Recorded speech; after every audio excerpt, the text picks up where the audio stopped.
Եվ այսպես Նիկոլ Փաշինյանը ներքաղաքական եւ աշխարհաքաղաքական ֆիասկոյի է պատրաստվում Գյումրիում։ Հարգելի հեռուստադիտողներ, ինչպես հայտնի է, մարտի 30-ին Գյումրիում տեղի են ունենալու արտահերթ ավականու ընտրություններ։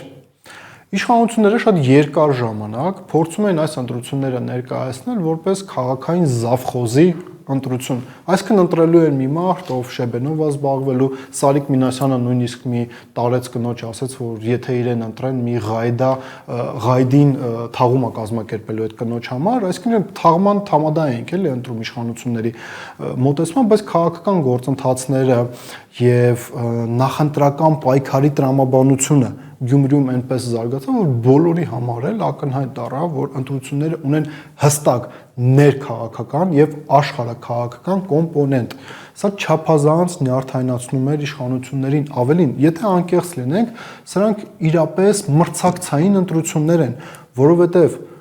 մասնակցում են այս գործընթացին տարբեր ներքաղաքական եւ աշխարհաքաղաքական պատկերացումներ ունեցող քաղաքական գործիչներ եւ կուսակցություններ, քաղաքացիները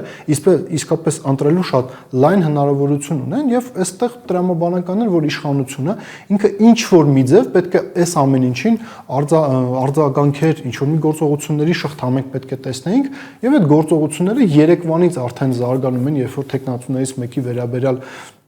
գաղտնալսում հրապարակեցին, հետո իշխանական մամուլը սկսեց տարբեր մեկնաբանություններ սրա վերաբերյալ տալ, իշխանությունների մոտ քաղաքացիական հասարակության ներկայացուցիչներ, աշխատող որոշ ՀԿ-ներ արդեն սկսեցին խոսալ այն մասին, որ իրենք դիմելու են իրավապահ մարմիններ, առանձին վերցած տեխնացուի գործողություններ ուսումնասիրելու համար, բայց այսօր առավոտյան այս գործընթացները շատ ավելի ակտիվ սկսեցին զարգանալ, ինչի ականատես եղանք մենք այսօր առավոտվանից Մայր Հայաստան դաշինքի գրասենյակում խոզարկություններ սկսեցին իրականացնել, խոզարկություններ էին իրականացվում նաև դաշինքի անդամների բնակարաններում, դաշինքի ցուցակով առաջադրված քաղաքացիներից մեկին ընդհանրապես ոչ միայն փաստացի կալանավորեցին, այլ նաև Գյումրիից անհասկանալի պատճառներով տարան Երևան, արդյոք հնարավոր չէր Գյումրիում հարցակնել, ինչևէ տեղի ունեցավ այն, ինչ տեղի ունեցավ, բացի դրանից մենք տեսանք, որ մեկ այլ տեխնացուի Մայր Հայաստան դաշինքից բացի որոշակի գործողություններ իրականացվեցին նաև Մարտուն Գրիգորյանի շուրջ, հետագայում արդեն տեղեկություններ ստացվեցին այն մասին, որ ոչ թե պարզապես խոզարկություններ են իրականացվել, այլ նաև Մարտուն Գրիգորյանի հորը եւ որդուն ձերբակալել են։ Իշխանությունների գործողությունները կրկին ասենք շատ տրամաբանական են, իրենք փորձում են մի քանի, այսպես ասած, թիրախի խփել եւ մի շարք սցենարների շրջանակներում են փորձում մոդելավորել ապագա գործընթացները։ Այն քաղաքական ուժը, որի հետ իրենք ակնհայտորեն տեսնում են, որ ոչ մի պայմաններում չեն կարող գնալ կուլիսային պայմանավորվածությունների, իրենք փորձում են այդ քաղաքական ուժի նկատմամբ ճնշումներ բանեցնել, որպեսզի ուրիշներին էլ դա այսպես ձևակերպենք դաս լինի, որ իրենք ավելի պատրաստ լինեն իշխանությունների հետ գնան կոմպրոմիսի։ Երկրորդն էլ կա, իրենք իրականում փորձում են անդիմադիր դաշտում գործող քաղաքական ուժերից մեկի ռեյտինգը արհեստականորեն բարձրացնել, փորձելով ցույց տալ, որ իրենք են մեր հիմնական մրցակիցը, փորձում են թիրախավորել, շատ լավ հասկանալով, որ գյումրեցիների արձագանքը այս ռեպրեսիվ գործողությունների այլ է լինելու եւ իրենք գնալու են քվեարկեն այն քաղաքական ուժի օգտին, ում դեմ ռեպրեսիաներ են կիրառում, սա շատ քաղաքականության մեջ սա ընդունված տարբերակներից մեկն է։ Մոդելներից մեկը թե ինչպես իրենք կարող են շարժվել, ինչ ճանապարհով իրենք կարող են գնալ, որպեսզի Նիկոլ Փաշինյանը այլևս այդքան չնյարդայնանա, ինչպես նա երեք օրինակ նյարդայնանում էր ազգային ժողովում, իրենք կարող են Գյումրու ավականիում փորձել կյանքի կոչել այն նույն մոդելը, որով իրենք շարժվել էին եւ շարժվում են Երևանի ավականու ընտրություններից հետո։ Հերթական անգամ ասենք ինչ տեղի ունեցավ 23 թվականին։ Ընտրությունները ինչ որ մի կերպ իշխանությունները կարողացան անցկացնել, բացարձակ մեծամասնություն, ինչպես եւ սպասել էր, քաղաքացիական պայմանագիր կուսակցությունը չստացավ, իրենք իրենց քույր կուսակցության հետ կազմեցին կոալիցիա, բայց նույնիսկ դա բավարար չէր գոնե քվորում ապահովելու համար եւ իրենք, ինչպես ասում են, քաղաքական անասնագողության շրջանակներում մեկ այլ խմբակցությունից 2-3 ավականու ձայն կարողացան փաստացի ստանալ, այդ ավականիները ֆորմալ առումով հայտարարում են, որ իրենք ընդդիմադիր են, իրենք դեմ են իշխանությունների գործողություններին, բայց իրենց մասնակցությամբ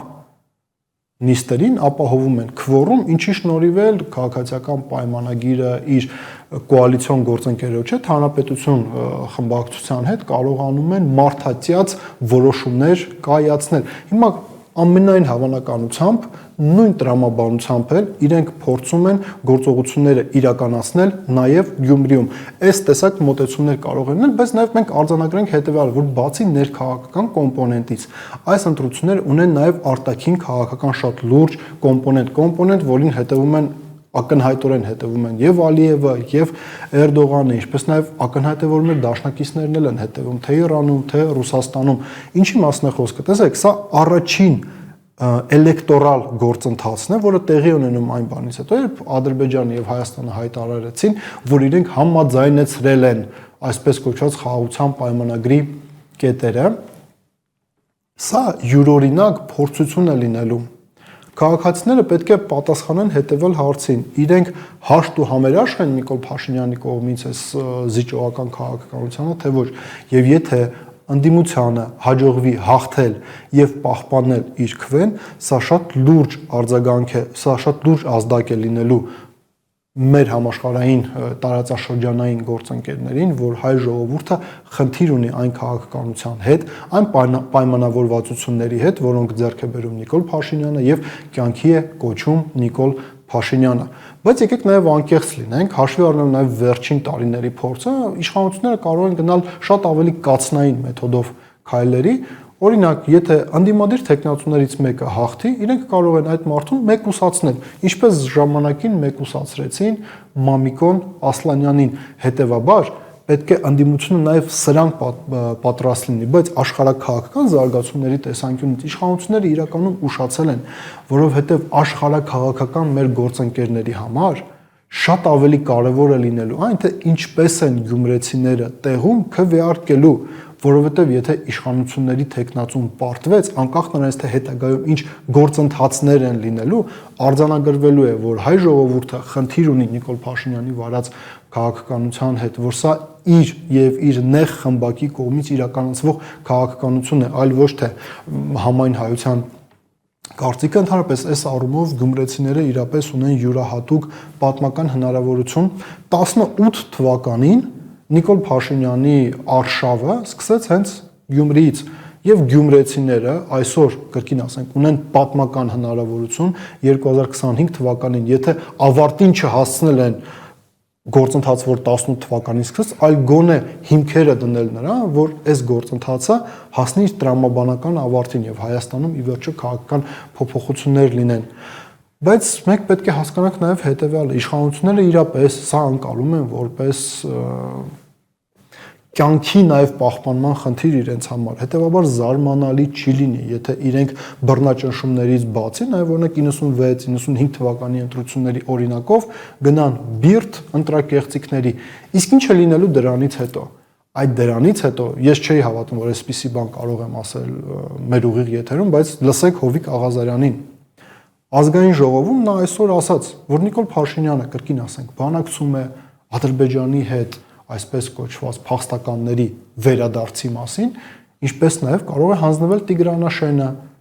իսկ Տիգրանաշեն կարող են տեղափոխվել այնպիսի տարրեր, որոնք կարող են խնդիրներ ստեղծել հայ եւ ադրբեջանցի ժողովրդի միջև հարաբերություններում, շատ մեղմ ձևակերպենք։ Հետևաբար գյումրեցիները այստեղ ընտրություն կատարելիս իսկապես պետք է հասկանան, որ իրենք ոչ թե զավխոզ են ընտրում, այլ ներքաղաքական եւ աշխարհաքաղաքական կարևորագույն հարցերի պատասխաններ են տալիս։ Մտածեք այդ մասին։